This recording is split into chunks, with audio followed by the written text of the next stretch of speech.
Hello and welcome to all our viewers in Nigeria and around the world to News Cycle on Global Television, coming to you live from the nation's capital, Abuja.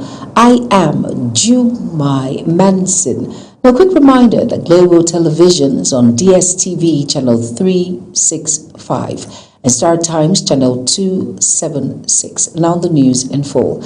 The Nigeria Democratic Congress (NDC) has zoned its presidential ticket for the 2027 general election to the south.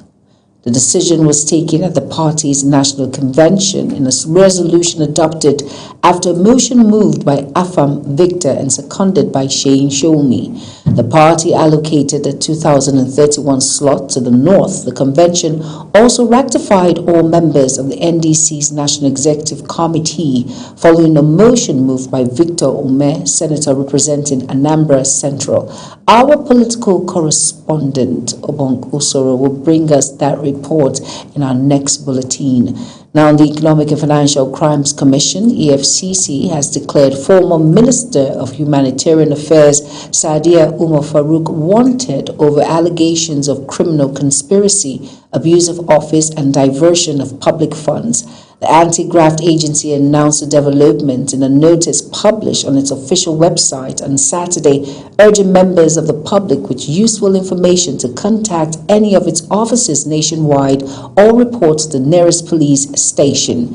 Sadiya Farouk served as Minister of Humanitarian Affairs, Disaster Management and Social Development under former President Muhammadu Buhari's administration from 2019 to 2023. Nigeria's National Security Advisor Nuhu Ribadu has held talks with senior United States government officials on counter-terrorism, defense cooperation, and regional security. Ribadu undertook a 3-day working visit to the United States, during which he met with Vice President J.D. Vance and Secretary to the State Marco Rubio, who also serves as acting National Security Advisor. A statement by the Special Advisor to the President on Information and Strategy, Bayo Ononuga, said Ribadu convened the President's commitment to the bilateral relationship during the engagements. Troops of Sector 1 Operation Udoka have destroyed a suspected ritual shrine and recovered improvised explosive devices during an operation against alleged members of the indigenous people of Biafra and its armed wing, the Eastern Security Network in Enugu State. The Nigerian Army disclosed this in a statement issued by its acting Deputy Director of Public Relations, Lieutenant Colonel Olabisi Ayeni. Ayeni said the operation was carried out in collaboration with other security agencies following intelligence report on alleged terrorist collaborators in the community. Thousands of communities across Nigeria have been left without police presence after terrorists, bandits, and armed groups forced the abandonment of police stations. The security vacuum, said to have been uncovered in its at least 7 states, has left millions of residents exposed to kidnappings and banditry and violent attacks, while forcing communities to depend on vigilantes, hunters, and informal security structures for survival. In many affected areas, residents now travel several kilometers before reaching the nearest police station, worsening response times to emergencies and deepening concerns over access to justice and the collapse of grassroots policing. The Nigerian Center for Disease Control and Prevention, NCDC, says no case of hantavirus have been recorded in Nigeria, despite growing global concerns surrounding recent outbreaks linked to the virus. In a public health advisory, the agency explained that hantaviruses are mainly transmitted through contact with infected rodents or exposure to contaminated urine, saliva, droppings, and dust particles. Syndromes range from fever and fatigue to severe respiratory complications in critical cases. Moving on to the Nigerian Police Force and the Joint Admissions and Matriculation Board, JAMB, have uncovered a sophisticated examination malpractice syndicate during the 2026 Unified Tertiary Matriculation Examination in Warri, Delta State. Investigators say the syndicate deployed technology-assisted fraud and unauthorized remote access to compromise candidates' computer systems during the examination at the College of Education, Warri. Over now to Anete Patrick for details. Police say intelligence-led operations and digital forensic investigations led to the arrest of 3 suspects allegedly linked to the criminal network. The suspects are currently in custody and assisting ongoing investigations. Authorities also say investigations have uncovered the involvement of additional examination centers suspected to have engaged in similar illegal activities. Following coordinated intelligence gathering and security operations, 4 suspects directly connected to the illegal operations have been arrested and are currently in police custody, assisting ongoing investigation. Further investigation also reveals the involvement of another principal suspect currently at large. Available intelligence indicates that the suspect remotely accessed and operated candidates' computer system from undisclosed locations during the examination.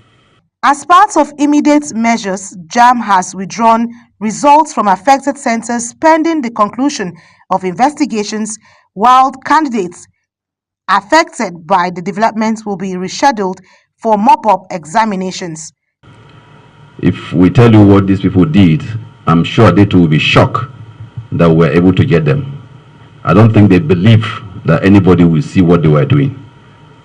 But the eagle eye of the Joint Admissions and Matriculation Board, this center, that's the College of Education, Warri, as it is now, the results there are withdrawn. The Nigerian Police Force has warned candidates, examination center operators, and criminal collaborators to steer clear of examination malpractice and cyber-assisted fraud. The force says it remains committed to dismantling criminal networks seeking to undermine the credibility of Nigeria's educational system. Anete Patrick, Global TV News.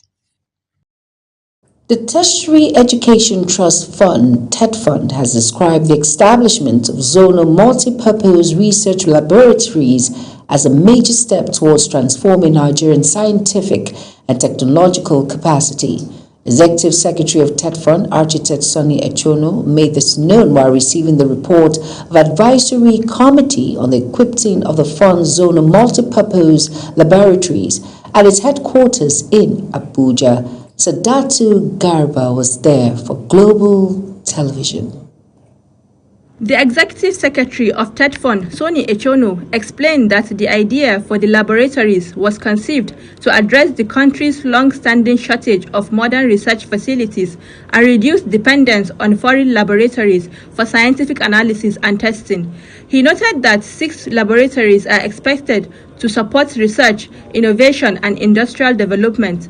It was good to synchronize also the equipment phase. So we will start the equipment procurement and installation from Kano that is ready to receive them as of today as I speak. And as the others get completed or get to the stage where we can activate their own processes, we will also equip them and put them to use. We will study this report diligently, particularly issues around governance and sustainability, because that has also been the bane of many public facilities in our country. The chairman of the advisory committee, Chris Meyaki, explained that the committee has reviewed policy documents, assessed technical reports, and conducted verification visits to the 6 beneficiary universities. He added that the committee has observed varying levels of construction progress across the institutions, stressing that procurement and installation of scientific equipment must align with the readiness of the facilities. However, it is recommended that a leaner management structure be established at the formative stage, anchored in the core functions of research and development, fee-paying analytical services, including training and capacity building, to ensure operational efficiency during the launch. The committee also appreciated the cooperation of the beneficiary universities and pledged continued support during the equipment procurement and installation stages. With the establishment of multipurpose laboratories across tertiary institutions, TEDFund emphasized the importance of governance, maintenance, and sustainability frameworks and expressed optimism that the laboratories would position Nigerian universities to compete globally in research and innovation. Saadatu Garba, Global TV News. Lagos State Pilgrims Welfare Board says no fewer than 343 intending pilgrims have landed at the King Abdulaziz International Airport, Medina, Saudi Arabia, for the 2026 Hajj exercise. A statement by the board's Director of Public Affairs, Taufik Lawal, noted that the intending pilgrims comprise 169 males and 174 females. Lawal said the inaugural flight of the state took off from pilgrims in cargo terminal Murtala Mohammed International Airport. The Oyo State government has issued a public advisory to residents as the 2026 rainy season sets in, urging precautionary measures against flash floods, temporary road overflows, and rising temperatures expected in the coming weeks. Now, the State Commissioner for Environment and Natural Resources, Ademola Aderinto, gave the warning in a statement issued in Ibadan, the state capital. Aderinto said the state is likely to experience flash floods and thunderstorms due to high-intensity rainfall associated with the onset of the raining season. The Independent National Electoral Commission, INEC, has announced the commencement of online accreditation for media organizations intending to cover the by-elections scheduled to hold across 6 states on June 20, 2026. In a notice issued by the Commission, it said the accreditation exercise is currently ongoing and urged interested media organizations to complete their applications within the stipulated period. The electoral body warned that late applications will not be entertained, directing applicants to process their accreditation through its dedicated online portal. Former Vice President Atiku Abubakar and former Minister of Transportation Rotimi Amechi have obtained the African Democratic Congress Expression of Interest nomination general elections. The National Publicity Secretary of the ADC, Bolaji Abdullahi, confirmed that the 3 aspirants had already obtained the forms. Another presidential aspirant, Mohammed Hayatuddin, also picked the form, pledging to prioritize security, job creation, and the rising cost of living affecting millions of Nigerians. The All Progressive Congress, APC, has cleared Abba Kabir Yusuf to contest for a second term in the 2027 governorship election in Kano State. This was contained in a statement issued by the governor's spokesperson, Sanusi Tofa. Sanusi stated that the clearance followed the successful screening of the governor by the National Working Committee of the party after the submission of his nomination and screening forms. You are watching the live broadcast of News Cycle. News Cycle continues after this weather forecast, plus business, foreign, and sports stories on the other side of this break. Please stay with us. Glad to have you join us. We experienced a strong weather system that lingered from Thursday night into the early hours of Friday morning, bringing widespread thunderstorms, heavy rainfall, and strong winds in many locations. Now, heading into Saturday, a bit of relaxation in weather activities is expected, especially during the morning hours, although an exiting weather system will affect parts of Niger states, with prospects of morning thunderstorms in the coastal cities of Lagos, Rivers, Bayelsa, Cross River, and Akwa Ibom states. Going into the afternoon and evening hours of the day, these thunderstorms will build once again to affect the southern region of the country, as well as parts of the Federal Capital Territory, Kogi, Kwara, Niger, Kaduna, and Taraba states. That's the forecast for Saturday. I am Theodora Itum. Thank you for watching.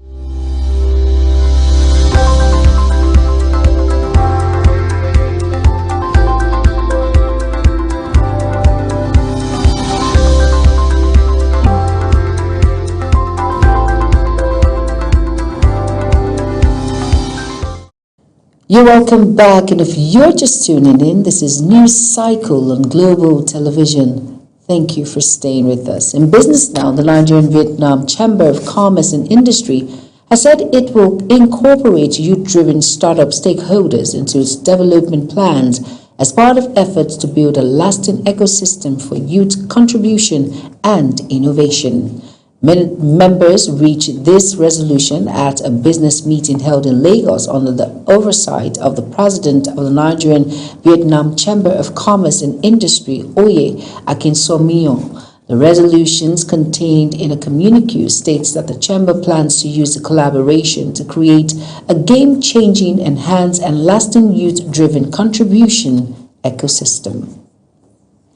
The Nigerian Labour Congress, NLC, has called on the Congress of South Africa trade unions to intensify campaigns against xenophobia and help protect African migrant workers facing attacks in South Africa. NLC President Joe Ajaero, in a letter addressed to Congress of South African trade unions, condemned the killings and destruction of businesses owned by African migrants, warning that economic frustration should not be redirected towards vulnerable foreign workers. The labor body also reminded South African unions of the solidarity Nigerian workers showed during the anti-apartheid struggle, urging organized labor to move beyond statements and actively mobilize against xenophobic violence. The Nigerian Civil Aviation Authority has announced plans to launch its drone remotely piloted aircraft system portal at the 6th African International Drone Technology Conference and Exhibition. The Aviation Authority disclosed this in a statement issued by its Director of Public Affairs and Consumer Protection, Michael Achemugun, stating that the event is scheduled to hold at the Murtala Muhammed International Airport, Lagos State. On the foreign news now, South Africa's Constitutional Court has revived impeachment proceedings against President Cyril Ramaphosa over the controversial Hala cash heist scandal. The ruling overturns a 2022 parliamentary decision that blocked an impeachment inquiry into allegations linked to stolen foreign currency at the president's private farm. Mukhtar Qasim has details. South Africa's top court ruled that Parliament acted inconsistently with the constitution when it voted against opening impeachment proceedings into the Falafala scandal involving President Ramaphosa. The case centers on allegations that large sums of foreign currency were hidden at Ramaphosa's private farm and that the theft of the money was not properly reported to authorities. Following the ruling, political parties reacted sharply, with members of the governing coalition insisting the process must now follow constitutional procedures. The DA is upfront as to where we stand. Any political party that believes in fairness and the rule of law and that no one is above the law would support such a position where if the president is guilty of anything, that he should be held accountable. However, there must be a process that unfolds. Opposition lawmakers, however, intensified call for the South African president to step down as pressure mounts ahead of local government elections later this year. MK parliamentary officer and chief whip Mbato Mokoena Zondi said impeachment proceedings should move forward if President Ramaphosa refuses to resign. Well, the first win will be that the president actually resigns from the seat.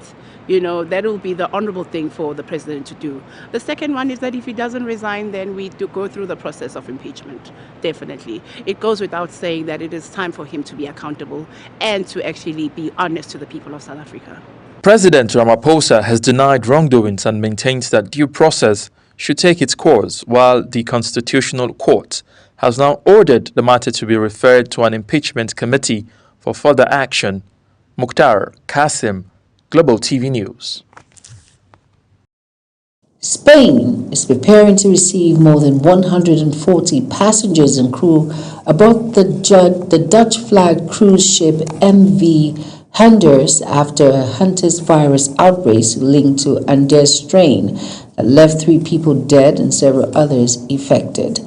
Spanish emergency officials said passengers arriving in Tenerife on Sunday would be moved to a completely isolated and cordoned-off area for careful evacuation and procedures, while the United States and United Kingdom are arranging flights to evacuate their citizens.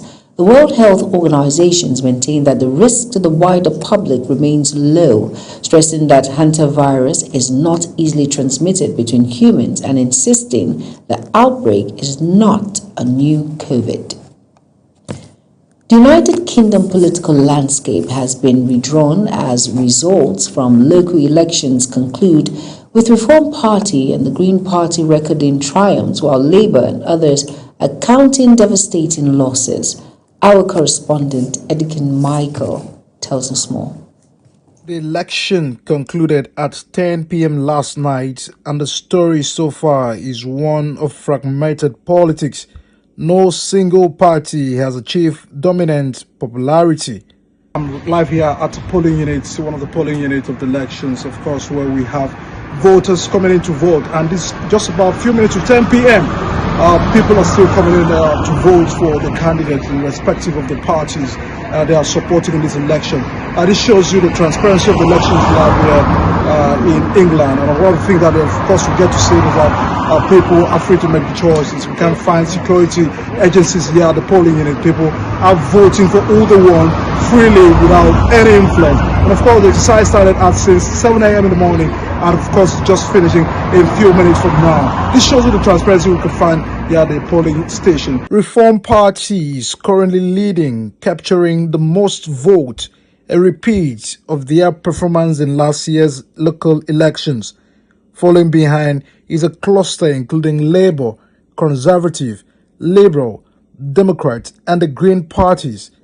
This election underscores a notable fracturing, with vote dispersing across multiple parties. UK Prime Minister Sir Keir Starmer, while addressing the press, says he will not walk away and leave the country in chaos. Results are tough. They are very tough. And there is no sugarcoating this. We have lost brilliant Labour representatives across the country.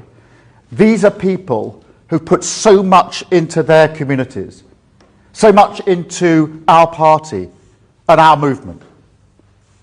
And that hurts. And it should hurt. And I take responsibility. Despite Labour's significant losses, including key councils like Westminster and Hartlepool, Keir Starmer insists he will remain. Meanwhile, the Prime Minister faces mounting pressure after his party's poor showing. Reform has seen considerable success, securing approximately a third of the declared seat. Labour, which defended the most seats, has lost nearly half of them. Parties are already spanning the result. Labour argues that midterm elections are often challenging and not indicative of future general election result. While there is some truth to that, the scale of Labour's losses is undeniable. Edikan Michael for Global TV News. Over now to sports stories now. The Nigerian Basketball Federation, NBBF, has appointed experienced NBA coach David Fisdale as the new head coach of Nigerian senior men's basketball team, the Tigers. Fisdale, who previously coached the Memphis Grizzlies and New York Knicks in the NBA, expressed excitement about taking charge of the national team and credited former Tigers coach Mike Brown for encouraging him to accept the role. The American coach said discussions with officials convinced him to take on the challenge of leading Nigerians' qualification campaign and building on the team's past international successes. Ghana has edged Nigeria 4 bouts to 3 in bilateral boxing friendly at the Accra Sports Stadium as both countries assess their Commonwealth Games-bound squads ahead of the Gasglow 2026 Games in July. Nigerian's head coach Anthony noted that Nigeria had beaten Ghana in previous meetings in 2011 and 2018, making the defeat a reminder of the work still to be done before the Games begin. Nigerians women made a bright start with Khadijat Ajisola dominating Ramatu Koya in the badminton weight contest, winning the 5 bouts to 0, while Aisha Badamosi edged Nancy Bamfo 3 bouts to 2 in featherweight division. Mexican authorities have announced that the school year would end over a month early as the country gears up to host World Cup matches, prompting broad backlash. Education Secretary Mario Delgado said the decision to end the school 40 days early was made in part due to a heat wave impacting several states. Delgado noted that authorities were considering in turn to moving up the start of the next academic year, currently scheduled for August 31st. And that's it on News Cycle. A quick reminder that Global TV is on DSTV channel 365 and Star Times channel 276. Now kindly follow us across all social media platforms now showing on your screen by using @GlobalTVNG. I am Jumai Manson. Thank you for watching.